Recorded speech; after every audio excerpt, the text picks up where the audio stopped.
হাজার হাজার বছর ধরে মানুষ আকাশের দিকে তাকিয়ে একটা প্রশ্ন করেছে, এই পৃথিবীটা কে তৈরি করলো? বজ্রপাত কেন হয়? সূর্য প্রতিদিন কোথা থেকে উঠে আসে? আর মানুষ মারা গেলে সে কোথায় যায়?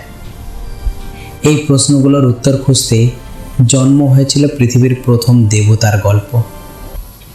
প্রাচীন গ্রীসে মানুষ বিশ্বাস করত আকাশের বজ্রপাত আসলে দেবতা জিউসের অস্ত্র।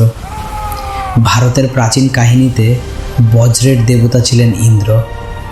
মিশরের মানুষ বিশ্বাস করত সূর্য দেবতা রা প্রতিদিন আকাশের পথে যাত্রা করেন। আর উত্তর ইউরোপের গল্পে দেবতা ওডিন জ্ঞান আর যুদ্ধের প্রতীক হিসেবে পরিচিত ছিলেন। সভ্যতা আলাদা, মানুষ আলাদা, কিন্তু দেবতাদের গল্পে আশ্চর্য রকম মিল। কেন পৃথিবীর এত দূরের মানুষ একই ধরনের দেবতার ধারণা তৈরি করেছিল?